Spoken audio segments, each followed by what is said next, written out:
Hi, welcome back to Bloodleaf. We're on chapter 8, which starts on page 74. It was nearly a fortnight later when we reached the edge of the Ebonwild. We were sodden, sore, and miserable after a parade of difficult days spent slogging through Renault's meandering back roads, sleeping in marshy gullies, and eating whatever Kellen could catch. Grouse and gnarled old field hares if we were lucky, rodents if we weren't.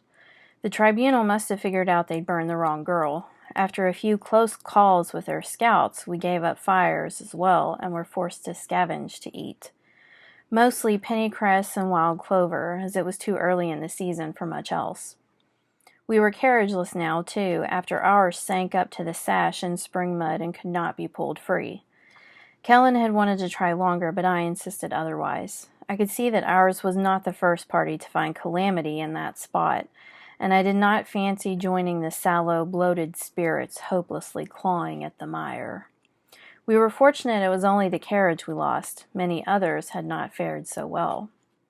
I marked the passage of days with tired resignation more than fear. It was now the first day of the month of Quartus, 4 weeks from my wedding day. Morale was low for all but one. Taurus seemed to get more and more cheerful the farther we traveled, often whistling an old Renaultan folk song to himself.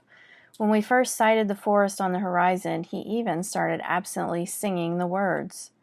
"Don't go, my child, to the Ebonwild, for there a witch resides.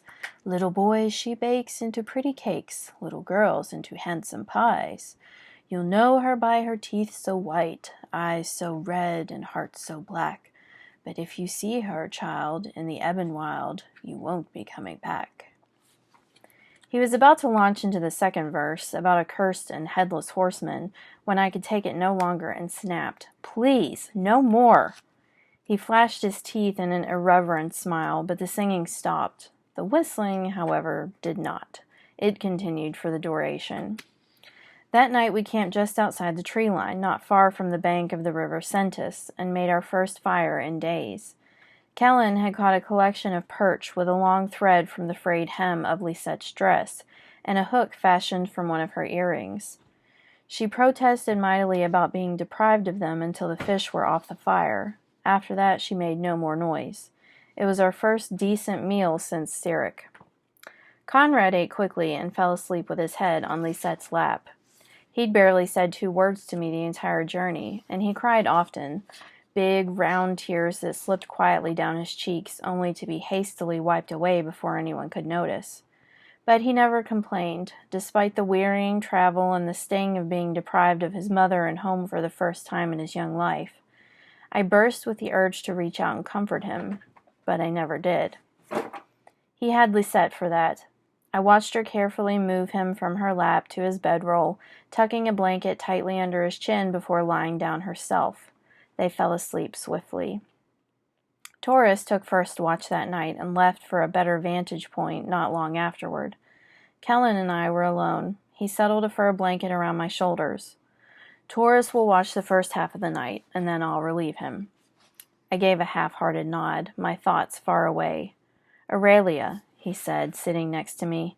"Stop thinking about it." "Emily died because of me. I can't stop thinking about it." He took my hands. "It wasn't your fault, Aurelia. None of this was your fault." I looked intently at his hands on mine, then at his face. "After everything, you can't really believe that." "Of course I do. I know you." He knew the version of me I wanted him to see, because I was too afraid that revealing my real self would change his opinion of me. There was a hard knot in my stomach. I'd never wanted to have this conversation with him, but my mind was punishing me with never-ending images of a girl in a green dress burning to death on a witch's pyre. I was tired of maintaining the illusion of innocence, even for Kellen. "You think you do, but you don't. I know you better than anyone. You're stubborn and maddening and amazing. You're brave but reckless. You have no sense of self-preservation whatsoever." He smiled at the ground. "You care about people. You hurt when others hurt, even if you try not to show it." He gave me a look of composed determination. "I wish you knew," he began. Then he checked himself, faltering, and started again. I wish you understood what you mean to me." He placed a tentative hand on my cheek. I wasn't distracted.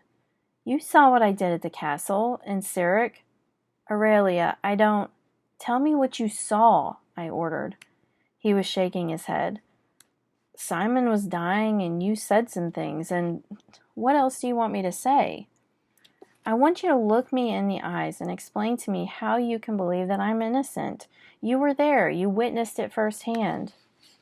"You'd been through some extreme events. The pressure got to be too much, and you've been conditioned your whole life to believe the lies told to you and about you."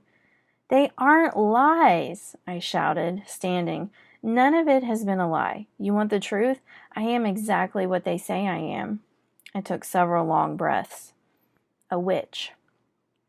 His face was blank, utterly unreadable. I waited for some sign that he understood, that he believed me, but none came. "I see ghosts, Kellen. I see them everywhere. How do you think I knew what was going to happen to Simon? It was because the Spirit showed it to me. These visions are not superstition. They're real and terrifying, and I've lived with them every day of my pathetic life." I gulped as guilt and shame snaked around my throat and tightened. "And yes, I did cast a spell to try to save Simon, and it wasn't the first time.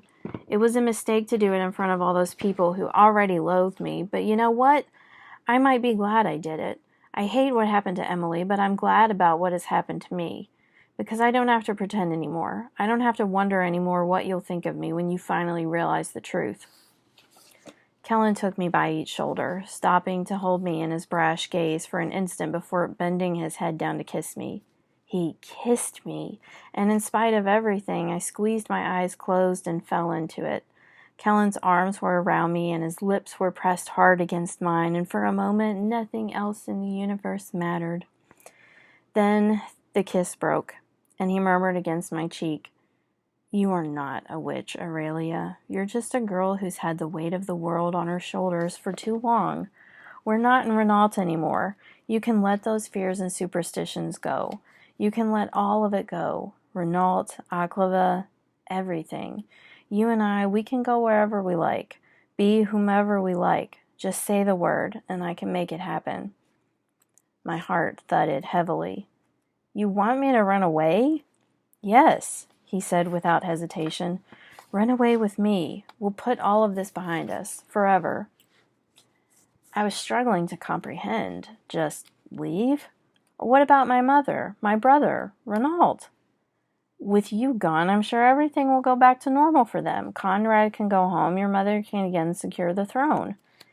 And the tribunal can carry on killing thousands more innocents with impunity. Is that what you're saying?" "It's just the way things have always been, Aurelia. All I care about is what happens to you." My fluttering heart became suddenly still. I was instantly and acutely aware of every point of contact between us. My hands on his chest, my cheek brushing his arms crossing my back. I began to pull away, untangling myself from him, until I had completely withdrawn and he stood agape, empty-handed and disarmed. "Aurelia, look at me." I wouldn't look. I didn't want him to see what was written on my face. It wasn't just his hand-waved dismissal of my most intimate confession. It was his belief that things just were, that the tribunal was a simple fact of life, like the tides or the changing of the seasons, that the continued murder of hundreds was an acceptable exchange for the safety of one, me. That was one idea I would never be able to accept. Never. If that was the cost for a life with Kellen, it was a price I could not pay. And with that realization, my secret hopes were whipped away like autumn leaves on a winter wind. I stepped farther back, deepening the physical divide between us to mirror the one I felt in my heart. "Aurelia."